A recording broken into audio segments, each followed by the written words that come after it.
monster inside of me. You better watch out if your enemy's a road ahead of full prophecy to be the greatest beast the world has ever seen. I feed him every day like the bones clean. I feed him all the hate and he grows me. And he gets claws real big, pissed off quick. And if you cross him, you might drop dead. Metaphorically, of course, settling the score. Never getting bored, lots of blood and gore. Always wanting more freedom from the source. They don't really understand until they feel the force of party. And if you start shit, you be heartless in the darkness. Torn apart quick, you left scars ripped. You be chewed up and discarded.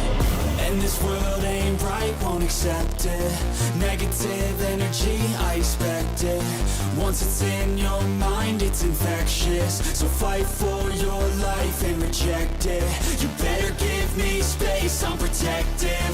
My adrenaline spikes when I'm threatened. And if you stay in my way, I'm aggressive. Cause when there's no exit, I'll kill when I'm desperate.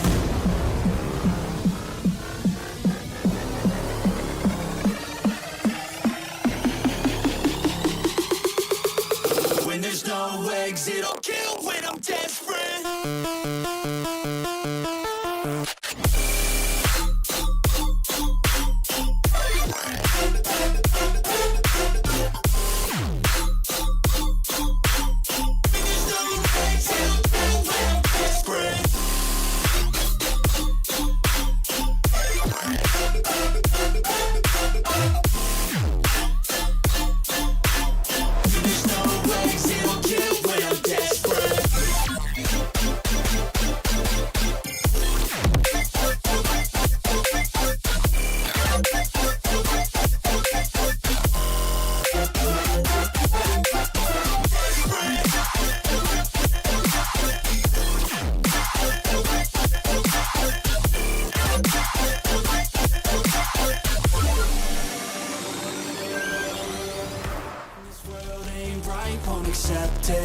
Negative energy, I expect it. Once it's in your mind, it's infectious. So fight for your life and reject it. You better give me space, I'm protective. My adrenaline spikes when I'm threatened. And if Okay, so we are going to be doing a fresh one today. Usually I like doing other ones. If you're wondering why I haven't done a debate review of the William Lane Craig hijab debate, is because it wasn't a debate. It was shit. It was terrible. Now, I say that, and if you look at the comments under the video, I am telling Karen Bertuzzi I want more of this on his channel. I really do. I think this is some of the best content he's had in probably a year, maybe longer.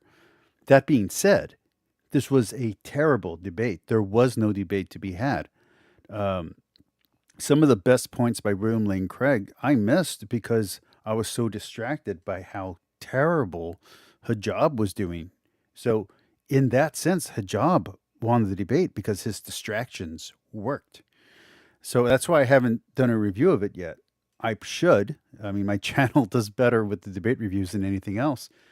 But there's not much to say outside of the fact that hijab was distracting and William Lane Craig never got an argument going. I think the structure of the debate was terrible. Every time William Lane Craig built up to a point, Bertuzzi cut him off. The debate sections were too short. The structure was not well done. Cameron clearly is not a good debate host, like at all. I want more debates like this. I want more substance on his channel. But this first outing was not good. I just want to be very clear. So it's like when an actor or a type of show or a movie that you like or type of story that you like is out there. You're like, I want to support the genre. I want to support this actor. But this particular movie is good. I want to support Cameron. I want to support this kind of content on his channel. I don't want the bullshit content he's had on there. The sensationalism, the audience capture stuff, like that shit's got to go. If you're going to be a Catholic and you're going to be on YouTube and you're going to be doing this, you got to be a good example of a Catholic. You cannot care about audience share. You cannot care about audience capture. You can't care about subscribers. You can't care about money. Money cannot be your drive. And if that's your focus, you're doing the wrong thing. You should not be a Catholic on YouTube. That's why this channel is not a Catholic channel. I am a Catholic and I defend Catholic things, but this is an anti-apologetics channel. I'm trying to make money. I'm not. I don't have an audience, but I'm trying to make money. I want to have an audience. That's why I don't do Catholic apologetics. That's not the only reason. There's a laundry list. But one of the main reasons why I don't do apologetics is because that should not be your focus. If you're going to do Catholic stuff on YouTube or Catholic stuff anywhere, money cannot be your focus or your drive. Like, that's literally a sin. So simony is wrong. Greed is wrong. If that's your focus for your religion, then you're in the wrong religion. So anyway, beside the point.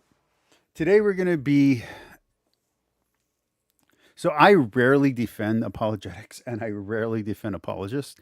And when I do, it's always like counter to my personal stance. It's an apologist who's taking a unique stance or saying something that other apologists aren't willing to say. You know, that kind of stuff is usually what I defend. And I am a fan of Gavin Ortlund.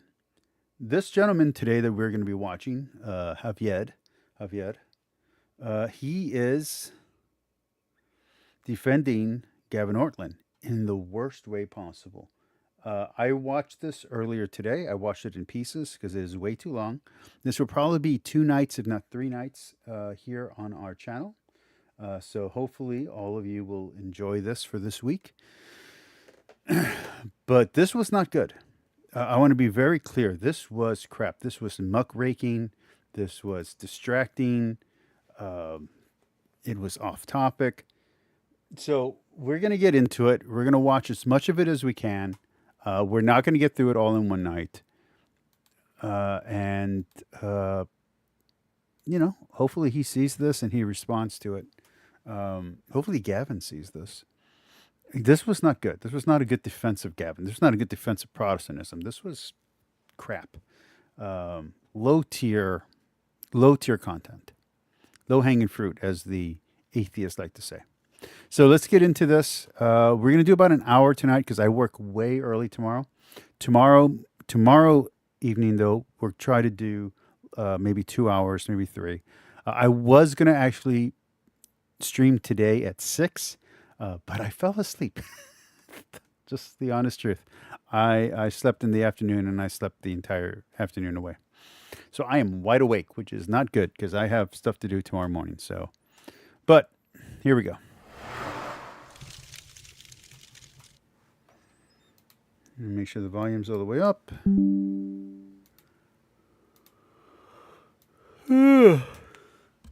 Also, there were some sound issues with this guy when I did my editing. Oh, go watch my new edit of the Dan versus the Pagan. Please watch that. It was really good. I re-edited. I corrected. I think I made like 2 or 3 misstatements in my initial commentary. So I corrected those 3 misstatements, my misspeaking, if you will. It wasn't really misspeaking. I was just wrong. So I corrected those 3 things, those 3 elements. I tightened it up. I took out all the pauses, all the non sequiturs, all the stuff that was off topic. I made a nice 45-minute clean video.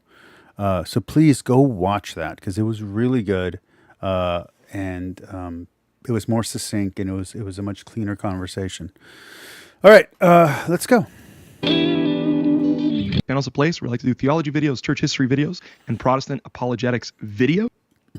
Okay, there's only room in America for one Hispanic person to talk about religion. So Javier, it's me. I've been doing this for 11 years. You're gonna have to, get off YouTube. I'm sorry. There's only room for one of us. Insofar as Protestantism is an umbrella, that's going to be very, very relevant. In English. Yeah, I mean, if he wants to do a Spanish channel or Portuguese channel, I'm fine with that. But if you're going to do English, it's got to be me.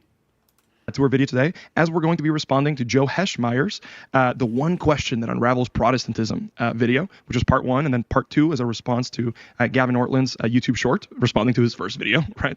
To Joe Heschmeyer's video, that is. And so we're going to be tackling these today. I do want to maybe apologize ahead of time to you guys if I get a little bit fired up during this video, just because I want to shoot you guys straight. And this case that Joe Heschmeyer puts forth, and it fits the MO of a lot of his videos, is just filled with what I would call purposeful obtuseness, right? What I would call tricks. This is bullshit, and this is just him flipping around what people accuse Gavin Ortlund of doing. So again, look through the coding, look through the matrix. This is bullshit.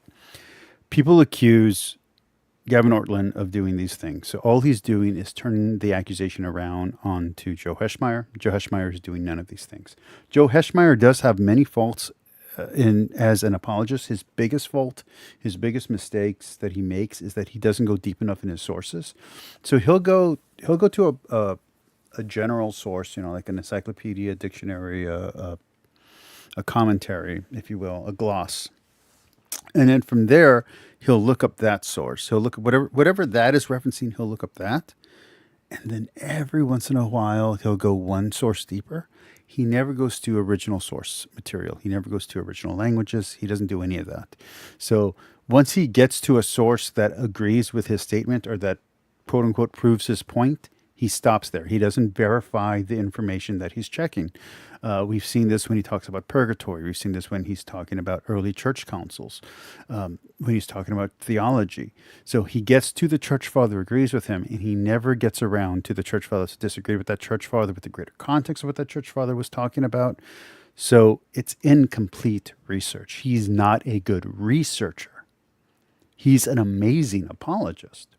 And I would say him and Gavin Ortlund are on the exact same level because Gavin Ortlund has this problem as well. Gavin Ortlund stops when he gets to the quote or to the proof, if you will, that proves his point or that supports his stance. And he never goes any further. Now, that doesn't mean that in their personal research they're not doing more. But what they present on camera, they stop at the point where they talk about what supports them. They're cheerleading their own side, which is not what apologetics is supposed to be, but it is what apologetics has become in the United States, in the West, on YouTube, and that is shitty. It's a lie because you're just cheerleading. You're being propaganda for your side, Protestantism, Catholicism, Lutheranism, whatever. So that is a problem, but that's a problem both Gavin Ortlund has and Joe Heschmeyer has. The accusations of lying, twisting the truth, and being obscure, that's bullshit. That is not true. Gavin Ortlund's not lying and Joe Heschmeyer's not lying. They're just doing poor research or presenting poor research. And ultimately, just it doesn't make for what feels like. Oh, for those who are coming to this because they see this guy's name and they see that I'm a Catholic and they're expecting apologetics or some kind of safe space, this is not that. I am 100% an anti-apologist. I'm not a counter-apologist. I'm not giving counter-arguments. I'm an anti-apologist. I hate apologetics. It is propaganda and it is manipulation and it is salesmanship. I was a salesman for over 7 years. I know what salesmanship sounds like. I've gone through all the greats. I've done all their courses, whether it's Jeffrey Gittimore or Grant Cardone. I know how to sell things. This is salesman tactics, and I am 100% against it in religion. Religion should not be about salesmanship because if people believe a false Christ, no matter how much you baptize them, no matter how many communions they give, they're not truly believing in the faith.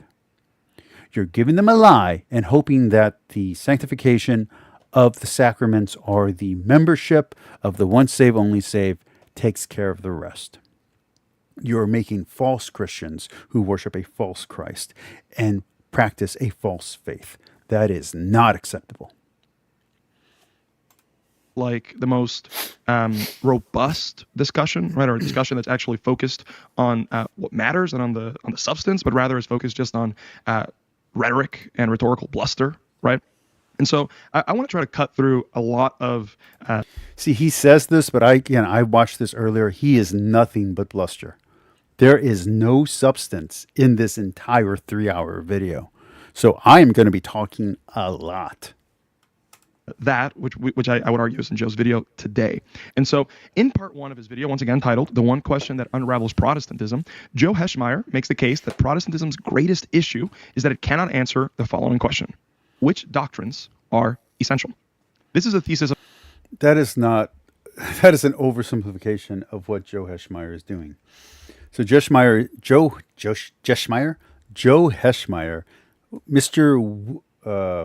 As I called him in one of my videos critiquing him, Mr. Worcestershire himself. I like that joke. I don't care if I'm the only one who likes it. I like it. Mr. Worcestershire himself, heir to the Worcestershire. I got to stop the joke. It's not funny. It's funny to me. Heir to the Worcestershire estate and fortune.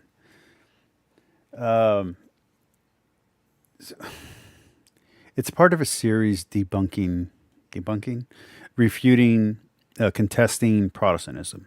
And each video is a different video critiquing a different flaw or crack or weak spot, illogical inconsistency in Protestantism.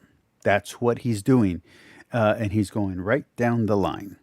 So it is not, I get that the title of the video that Joe Heschmeyer used is this, but that's not what the series is, and that's not what Joe Heschmeyer is doing. Joe Heschmeyer is systematically deconstructing and refuting Protestantism. And he's not just simply going after mainstream Protestantism, which is what he's about to accuse Joe Heschmeyer of mislabeling. Protestantism, just in Catholic terms, means anything post Luther that comes out of the Reformation that is not Catholic.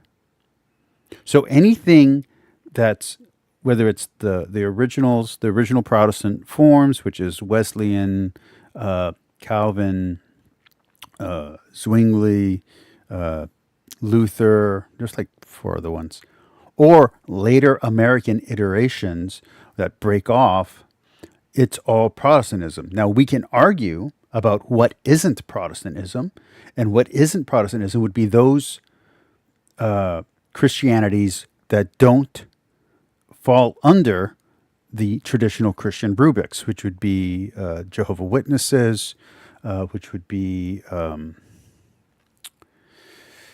Mormons. There's a few other ones. But he's going to argue that oneness Pentecostals are not Protestant. And while I know Pentecostals and Baptists who say that they're not Protestant, I would argue, and I think Joe Heschmeyer would argue, that they are. I think they fall under traditional Christian mores. They follow the Christian tradition. They follow the Bible. They just have a different interpretation. Jehovah's Witnesses and Mormons, who we don't consider Christians, do not follow the Bible. They have a completely different reinterpretation of the Bible, and they have other books, other material aside from the Bible. And they change key passages in the Bible in their interpretations and translations. That makes them non-Christian. I would say under the umbrella of Christianity, these, and I'm going to use Gavin Ortlund's terms, accretions that come out of the Protestant Reformation are themselves children of the Protestant Reformation and therefore Protestant because they're in that tree, in that line, though they themselves and other Protestants disagree about where they belong in that tree. But to be clear, all of them are claiming the title of Christian. These are not people who are claiming the title of Hindu. So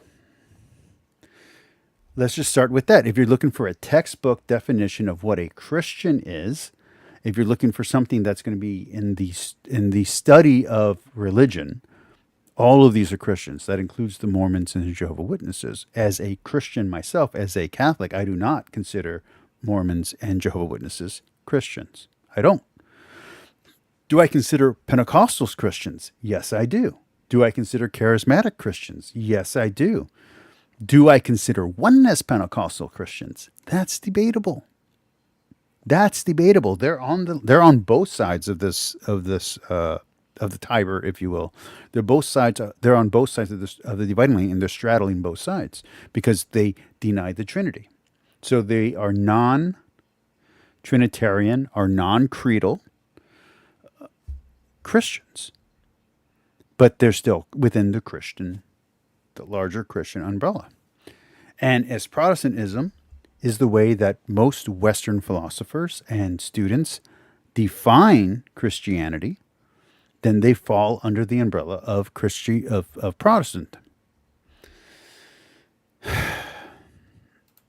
of his video, right? He bases this entire video on the argument that Protestants, and I say that with, air quotes, Protestants, because And let's remember that in this channel, we're going with the same definition of Christianity and religion as Religion for Breakfast, as Kip Davis, as Joshua Bowman, as Bart Ehrman. We're going with the same definition of Christian as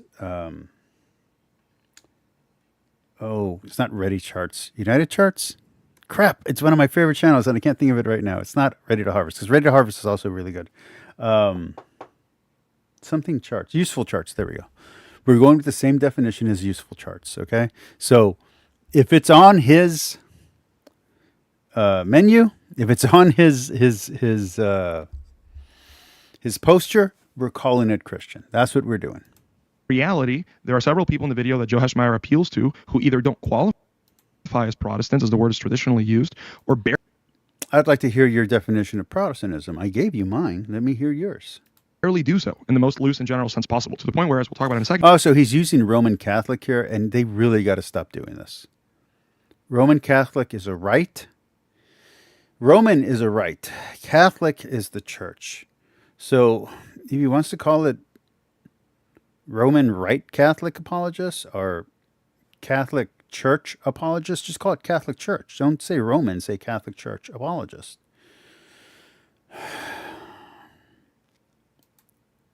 He opens up one of his examples citing a Unitarian and saying that, like, as he was researching Protestants on the essentials, that he found it so curious to see Unitarian Protestants. I think even that, just from the jump. Again, I just defined what Protestantism is and what Christianity is. Protestantism is anything post-Luther's Reformation that breaks off from the Catholic Church or subsequently,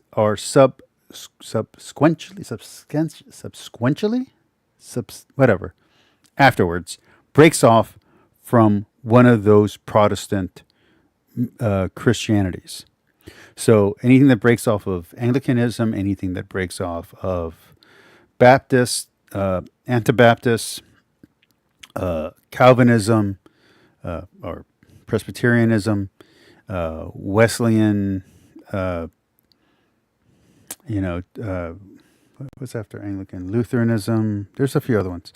Anything that breaks off of those, that's in a direct line from those, whether it's Methodist or whatever else, that's all Protestant.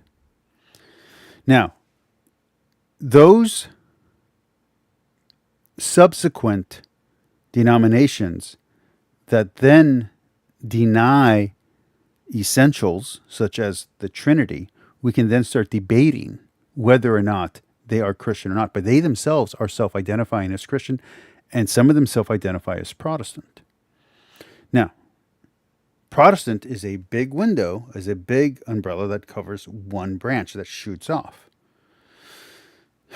Same thing with Catholicism. Catholicism isn't just one thing. We have 26 or 27 churches under our umbrella, and those churches connect back to the churches that originally broke off from the Catholic Church and then rejoined in these portions that have rejoined from those breakaways. But those breakaways are still practicing. So there's an Anglican Catholic Church. There's an Anglican rite in the Catholic Church. There's an Eastern rite in the Catholic Church. That does not make them un-Catholic. In fact, the Catholic Church itself extends to the Greek Orthodox. Greek Orthodox Catholic is what they're actually called. So Eastern Rite and Western Rite, or Latin and Greek Rite, or the two big C's, are actually one church. And every single original patriarchal church, every single original, is it the patriarch? I can't remember the word right now. But those 5 churches are all part of the original one true church, which includes Chalcedonian, includes Coptic, includes Alexandria, includes Jerusalem. We're all part of the one true church, and we're trying to reunite. The problem is that Protestants broke off from us and became their own thing.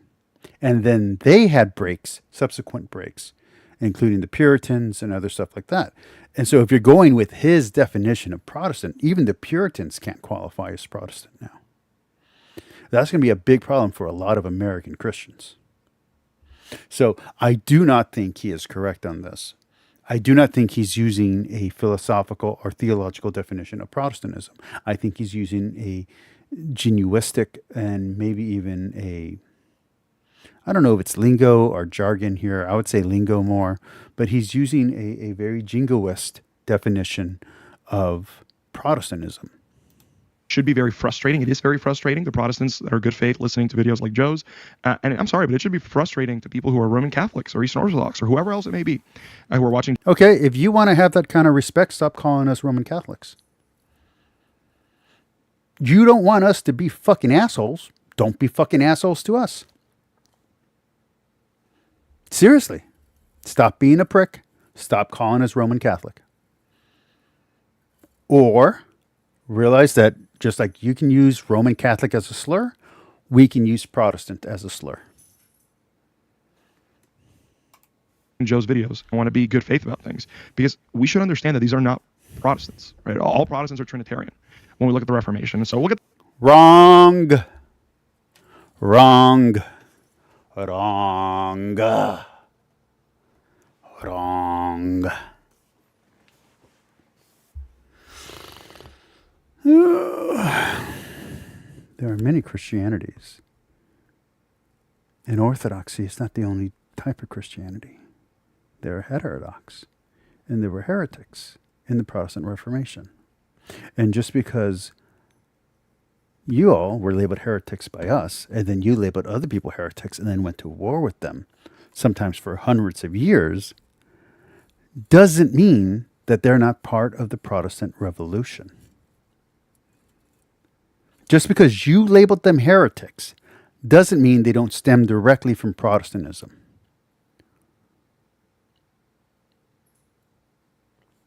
There are debates on YouTube on whether or not your Unitarian Pentecostals, your Unitarian something else, are Christian brothers or not. And in these debates, your apologist, meaning Protestant apologists, traditional Protestant, defending traditional Protestantism, some of them have in the debate changed their mind and called the other person brother. I said, yes, they are a brother in faith. We do not deny them. So you're acting like there's a settled argument where there is no consensus. This is your personal theology leaking over into a broader argument that has not been settled. Put that into that in a second. But in either case, the whole reason why he does this, he shows all these clips of different Protestants, right? And he argues, he just juxtaposes these clips of them disagreeing with each other on a whole host of questions. And he basically argues that because they disagree with each other, No, that's not what he's doing. He's saying there are core essentials that Protestants don't believe in. And that because Protestants argue for a plain and simple reading, that therefore for the Protestant argument to be correct, there must be a plain and simple understanding. And Joe, in his own way, is saying there is no plain and simple understanding, hence there is much disagreement. Hence the Protestant argument can't be correct because there is no plain and simple understanding. Instead, the Catholic method over here is correct. There are many disagreements and many ways of interpretation. And only when there is great controversy must an issue be settled. Hence, you need a magisterium or an authority to turn to interpret the disagreement. But disagreement is allowed. Different interpretations are allowed. That's why there are many voices in the Church Fathers. That's why the Church Fathers themselves, the founders of our faith, the ones who defined the theology and dogma that we follow, because we're not following the Bible, we're following dogma and theology. We're following tradition. Whether you want to believe it or not, you're following tradition. If you want to follow the Bible strictly, I got news for you. You're going to end up on the same page as Kip Davis. We have dogma to help interpret what the Bible is saying. You don't get Trinity from the Bible without dogma. You just don't. You don't get there naturally. You have to have tradition to show you what direction to go. You cannot read the Bible on your own with no help and no influence and come to Trinity, or come to many other conclusions that are extra biblical. You need theology. You need religion to get to those points. That's the big hammer, the big sledgehammer that Dan McKellen uses against almost everyone he makes fun of or mocks in his videos. And if you're not prepared for that, you're going to look like a fool. This means that Protestantism cannot produce a list of the essentials that is binding, and so on and so forth. And so he talks a little bit about the Lord's Supper at the beginning, but he continues on with a really sort of extended list. And he's countering Gavin Ortlund's video on the Essentials of Faith, where Gavin Ortlund only has 2 ordinances. And Joe Heschmeyer, being a Catholic, is saying, no, there's 7 sacraments. Here's my proof. Let's go one by one as we dismantle Protestantism. That's what Heschmeyer is doing. You're putting on a narrative that he never makes. You're looking through a lens of Protestantism and trying to interpret Catholicism, which doesn't make any sense. They're 2 different lenses. That I'll just list most of the questions he asks in his videos. It's a lengthy video, but he mentions the following questions. So, can Christians celebrate Christmas? Can Christians reject the Trinity? Can Christians reject the virgin birth? Is baptism an essential doctrine? Does Christian baptism have to be by immersion? Can Christians reject the historicity of Adam and Eve? Can you be pro-choice and a Christian? Is the 66-book Protestant Bible essential? Is sola scriptura an essential doctrine? Is sola fide an essential doctrine? And there are, other questions that get kind of interpolated in between and connections that are made and such. I would answer each of those individually, but I think we're going to cover that in this video. It's a very long video, so we'll get there when we get there. But hopefully that helps give you an idea, right? And when you watch his video, right, because Joe is, a gifted speaker and a rhetorician, right? It sounds incredibly powerful, right? When you hear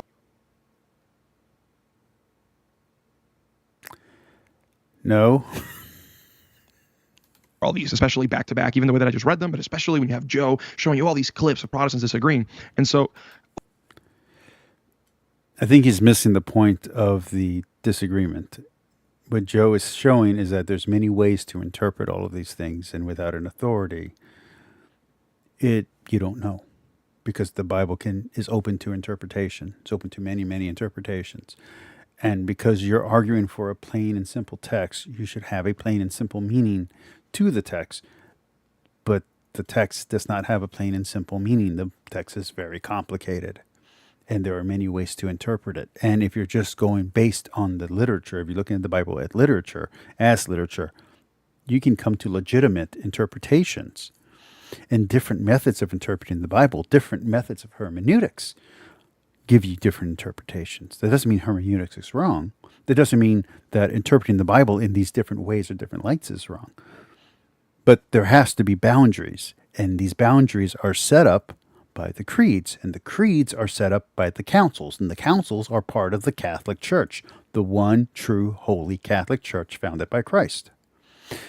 Now, that one true holy Catholic Church includes more than just the Roman Rite, you idiot. All we're missing in reality are this back to back. Can Christians do this? Again, this is not a Catholic channel. This is dedicated to anti-apologetics. I do cuss. I am not nice. I do play rough. When you're watching this, don't think I'm talking for or speaking for the Catholic Church.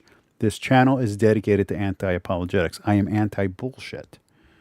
I'm anti-bullshit when it's on my side. I'm anti-bullshit when it's on the opposite side. I'm not okay with bullshit. I'm not okay with rhetoric, and I'm not okay with propaganda. I will fight it wherever it is, whether it's Joe Heschmeyer saying it, whether it's Gavin Ortlund, or whether it's this guy saying it. do this? Can Christians do that? No nuance allowed. And he may not have said those words, but when he plays clips of Protestants trying to say, hey, there's a difference between someone who's an obstinate heretic and someone who maybe just isn't being obstinate, but they just don't fully understand the intricacies of something like the Trinity, Joe is like, ha. Okay, so let me ask you this. Is William Lane Craig a heretic, or is William Lane Craig an example of a good Protestant? Because he has a different understanding of the Trinity than almost any other Christian out there. So this must mean... Is William Lane Craig going to hell? Is he truly saved if he has a different understanding of who God is than you?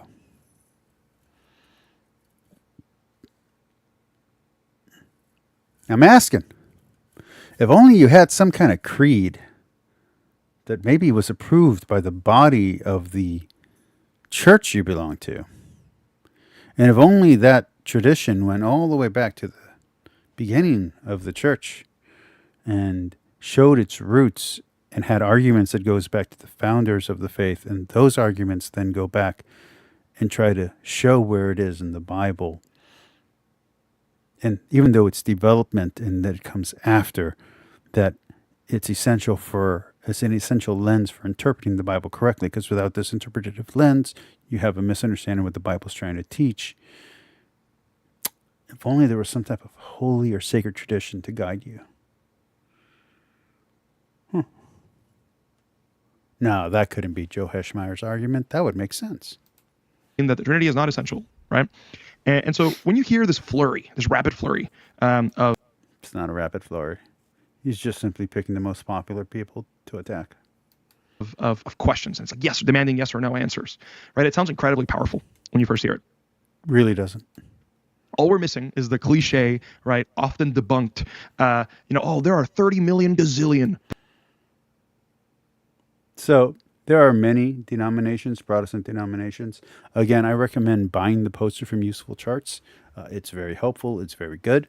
There are many denominations of Protestantism. There are many denominations of Christianity. What we're arguing is that we want unity. We want one unified church.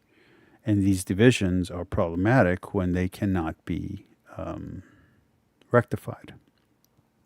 So reconciliation is super important in these methods, and you need to have some type of authority, some type of overviewing power to say this is non-essential and this is essential. Now, your overall authority can be a committee, it can be Joe MacArthur, it could be a pope, or it could be the holy church that Christ founded. You choose.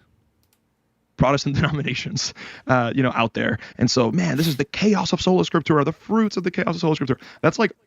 this is the fruits of sola scriptura, and this is the fruits of trying to create a plain and simple reading out of a book that is not plain and simple, out of a book that's not even a single book, out of a book that's been recontextualized even by Christ, that's been re-edited, that's been changed, that's been developed, that's been added to, that's been subtracted from, that's been rewritten and rewritten and rewritten, that's had errors in the rewriting, that's had development. You have to deny all of that. You have to deny history itself to make your interpretation of the Bible work. If you're actually following the five solas. If you're actually following Tulip. If you're actually following any of the Protestant, whether this be Reformed or whether this be traditional Protestantism, you have a lot that you have to get around. That doesn't mean that Catholicism doesn't have stuff you have to get around too. That Catholicism has its own hurdles. But the question is whether or not it's true. And if you believe it's true, then be Catholic. If you don't believe it's true, then you're a heretic. You're not a Christian. And the argument from Christians for a very long time were Protestants weren't Christians. That changed post-Vatican II. all that we're missing, I feel like, to have that chaos of sola scriptura terror sinking in and unsettling newcomers to this debate. And I don't know about you, but I feel like a lot of the time, this sort of Gish Gallop tactic, right, of like this rapid flurry of yes or no questions. It's not a rapid flurry. It's not a Gish Gallop. These are the traditional questions that Catholicism answers, and it's the way that even the catechism itself is structured. And not just the Catholic catechism, not just the Anglican catechism, not just the Lutheran catechism. Most catechisms are structured this way to answer these questions. Most. So maybe you're a low church Christian and you don't have a catechism in your version of Christianity. But go look at the Lutheran catechism. Go look at the small catechism if you don't want to read the big one. Try to understand that religion is structured and has tradition. All these books back here, maybe read them. Is done in order to overwhelm the viewer and to keep Protestantism on the defensive. And I feel that way. So I think a really big problem in these arguments is arguing against Protestantism in general. It's an easy term to use. I use it all the time. But when I get into the debates and when I do research for debates, I don't research Protestantism. I research the specific denomination I'm debating. I have over 30 different study Bibles, each dedicated to a different interpretive method, interpretive philosophy. So I have a Baptist-focused study Bible. I have a Calvinist-focused study Bible. The only study Bible I don't have is a Lutheran study Bible. I'm just going to be very honest.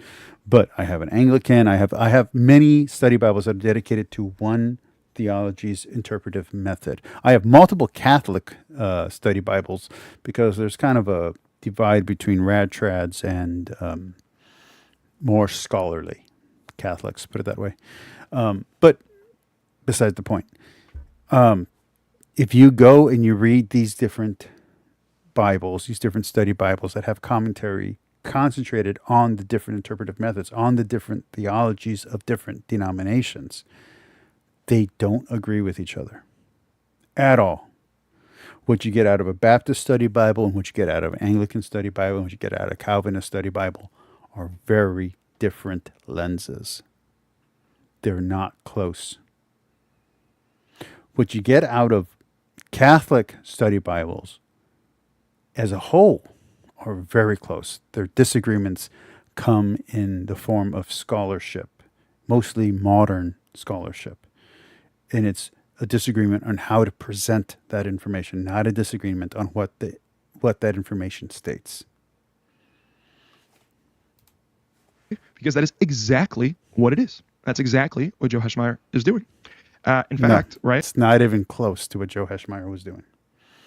Again, he's following a traditional outline, a traditional way of doing these type of apologetical arguments, which you would know if you came from a high church tradition. Right? This is actually a very Anglicanism, Lutheranism, Catholicism, Orthodoxy, Copticism, Orientalism. Orientalism meaning Oriental Church, not anyway. Russian Orthodox. If you came from one of these high church traditions, you would understand that this is the way these questions are formatted. This is the way we question our own faith. These are the questions we ask of our own faith. Outside of the Sola Scriptura stuff, we don't really do Sola Scriptura in these traditions, outside of Anglicanism and Lutheranism. We don't do the Sola Scriptura stuff in most high churches. But this is the way all this stuff is formatted. And if you read a Lutheran catechism, if you read the Concordia, you will see that when they get to the solas, this is how they structure it out. So these are just the general questions that are asked of these different faiths and denominations. It's not a Gish Gallop. It's just simply opening up the catechism of that particular branch of denomination and going right down the list. Common trick that's used in the courtroom. And the reason I mention that is because Joe Heschmeyer is trained as a litigator, right? And having a literal lawyer like Joe Heschmeyer badgering, if we picture the scene of Joe Heschmeyer as... I don't think that's correct. I think I think he's a canon lawyer. I don't think he's an actual lawyer. For those who don't know what canon, and I could be wrong, but if I'm not mistaken, he's a canon lawyer, which is not a legal lawyer. He's a lawyer in the Catholic Church. I think is what he is. Let me look that up. I'm going to let this play a little bit while I look that up, okay? As the litigator in the situation, and he's badgering the silent Protestant witness on the stand with back-to-back loaded questions, and maybe the witness stutters a little bit, or they're not exactly sure how to answer, or maybe they try to answer and he cuts them off with another question, right? It can take a while to unpack these things, and especially when the questions are loaded and it's a yes or no, it can be a minefield to try to navigate, right? And it can really make it seem like the witness is nervous, or maybe they have something to hide. And this isn't something that I'm just making up on the spot. This is actually a well-known trick that lawyers use in the courtroom, right? And so it's a well-known maneuver that I'm sure Joe is well. Hold on, we're gonna get this straight from the horse's mouth, because I don't want to. I could be wrong. Let's check it out. Okay, let's see. Yeah, I agree. Okay, Joe Heschmeyer. Look at that beautiful face. That's a face only a mother and a wife could love. First foray into the world of public speaking came as a high school and college debater. Skills which he honed as a law student and eventually a litigator. Okay, so he is an actual litigator. I thought he was a canon lawyer or studied canon law, based on his stuff from EWTN, from Catholic Answers. His introduction to Catholic apologetics came with his blog, Shameless Popery, which he launched in 2009 to share the truth of Jesus Christ and his Catholic Church. Joe has a law degree from Georgetown University, Law Center. Okay, so I really thought it was canon law. I guess I was completely wrong.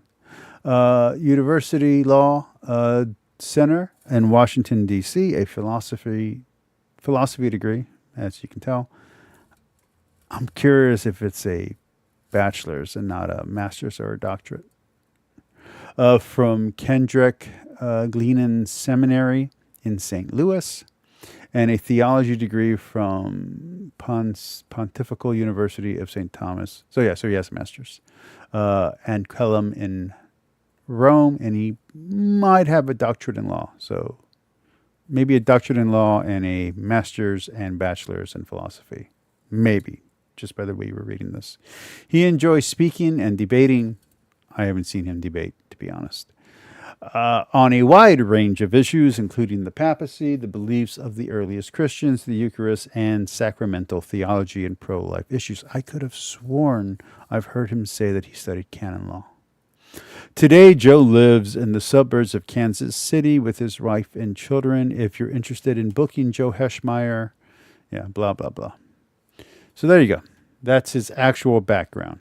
So there we go. So I was a little bit wrong. He was a litigator, and it doesn't say anything about canon law.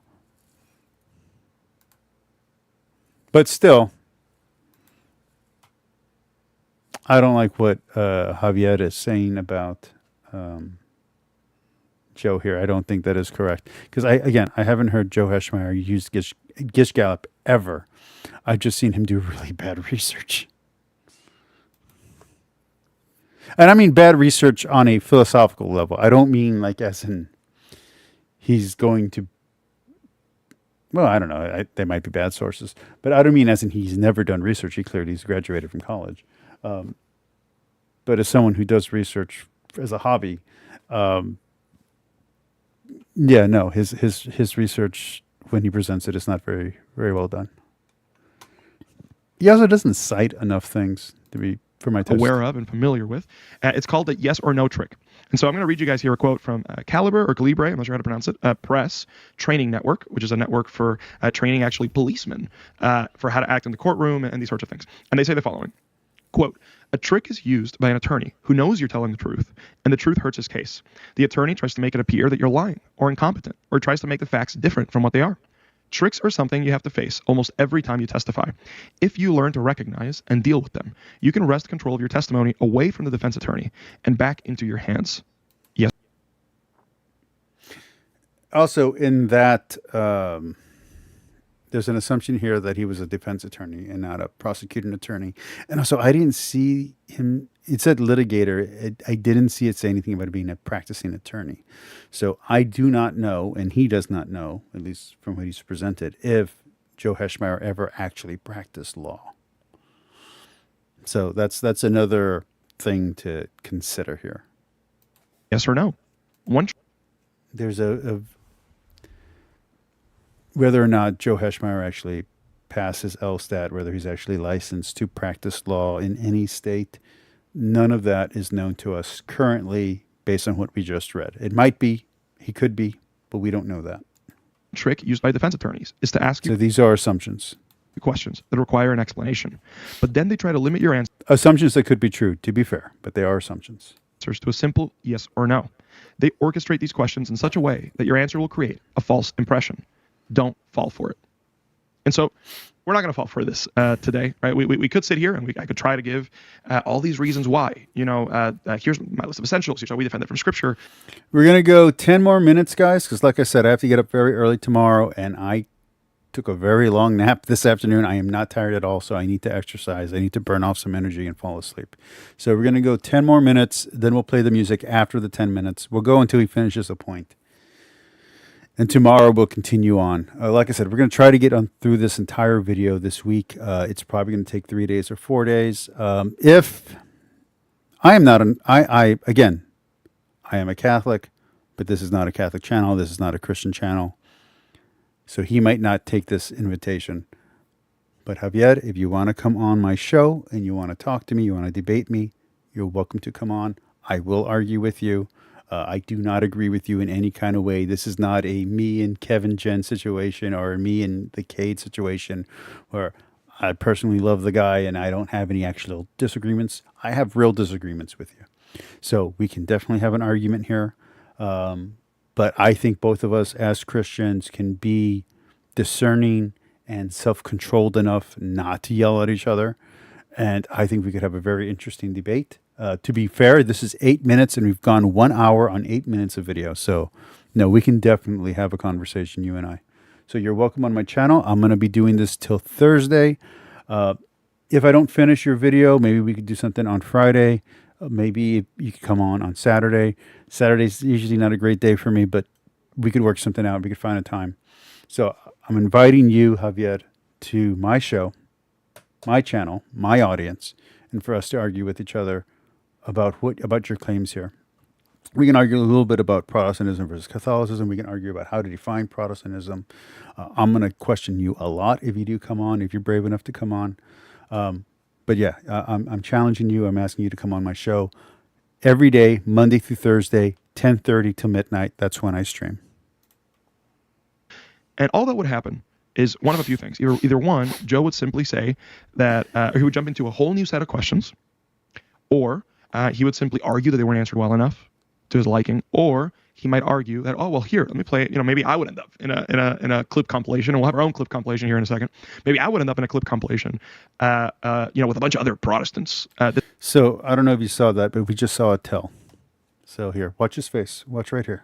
One of a few things. Either one, Joe Watch would his simply eyes. say that, or he would jump into a whole new set of questions, or he would simply argue that they weren't answered well enough to his liking, or he might argue that, oh, well, here, let me play it. Maybe I would end up in a clip compilation, and we'll have our own clip compilation here in a second.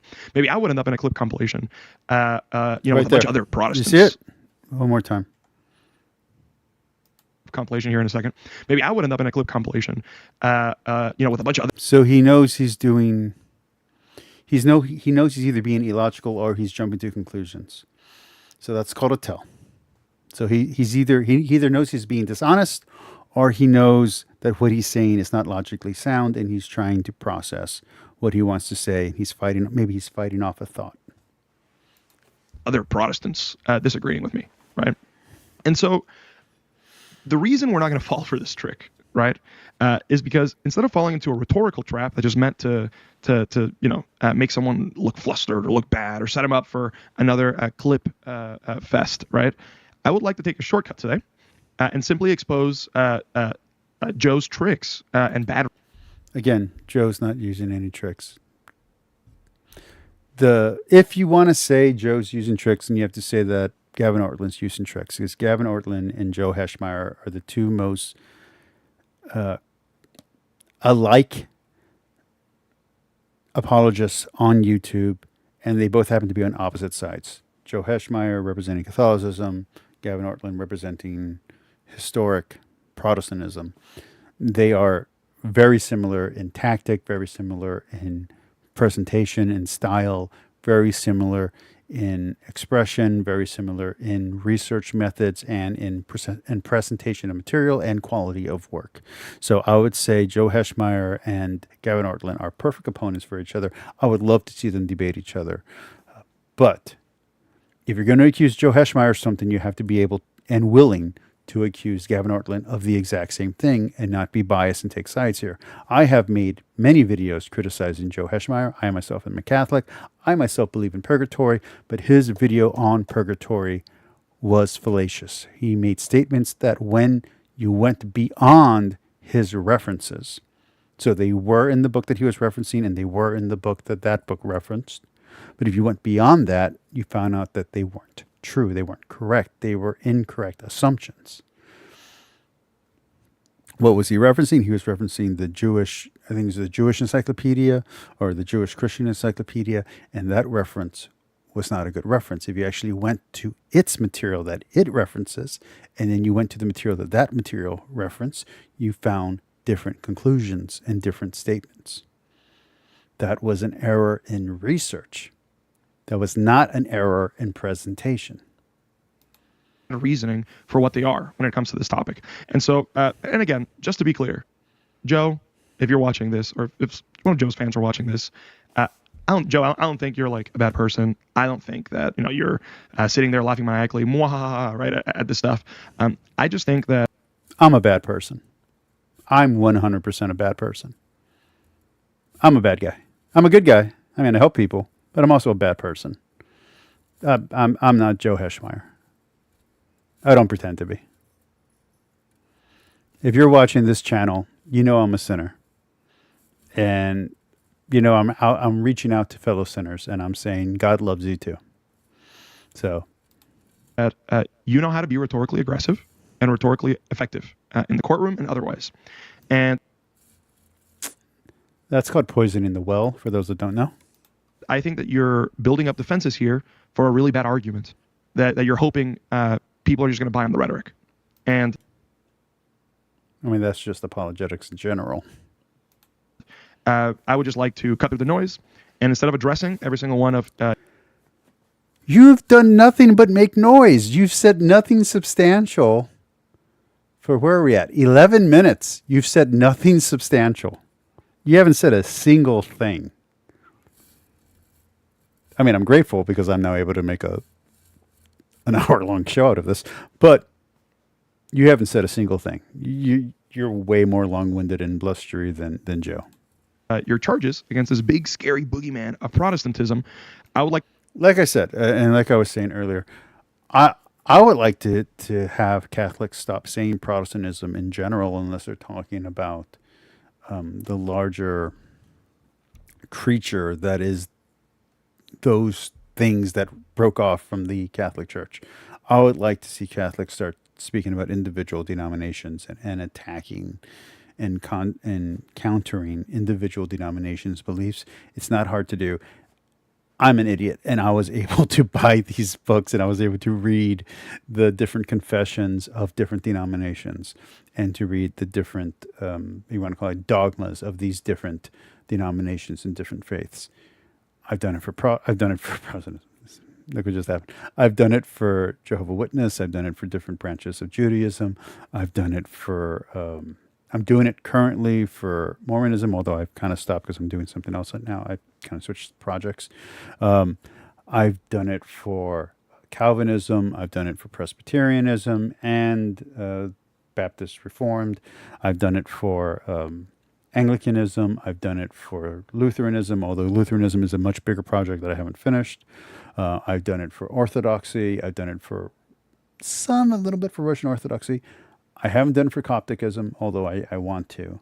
I've done it for the different branches within Catholicism itself, different traditions within Catholicism itself. tradition, small t, minor t tradition. So lowercase t tradition, I guess I should say. So yeah, no, this is not hard to do.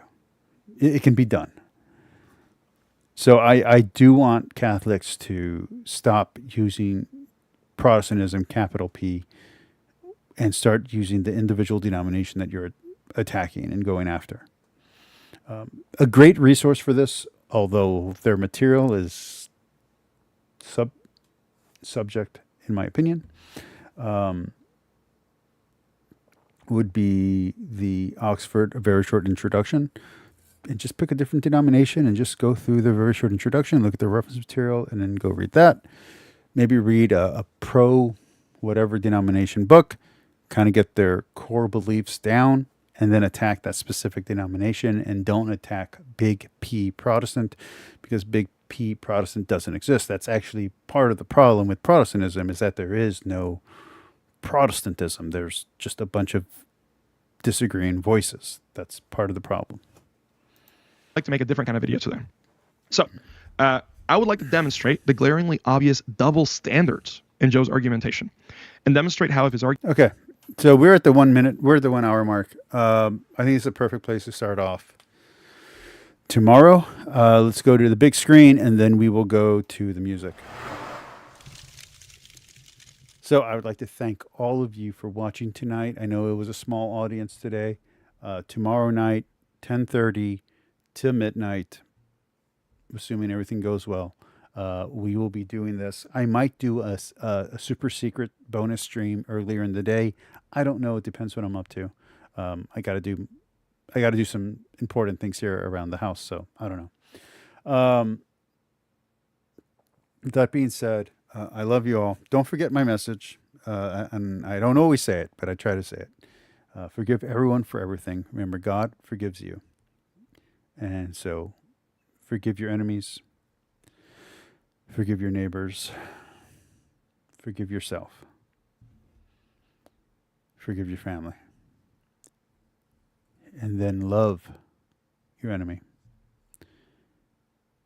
love your neighbor, love your family, love yourself, and love God above all. Thank you all, and have a great night. Everyone who's watching and those watching in incognito mode, I appreciate you. Thank you for coming in tonight. Tomorrow, 10:30 till midnight. Let's have a good one. Here comes the music.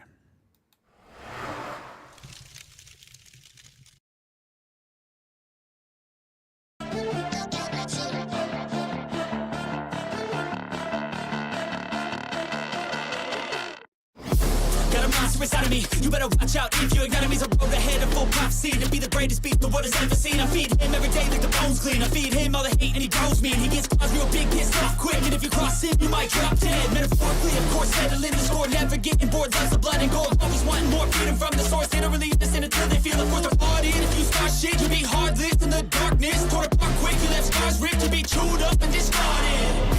And this world ain't right, won't accept it. Negative energy, I expect it.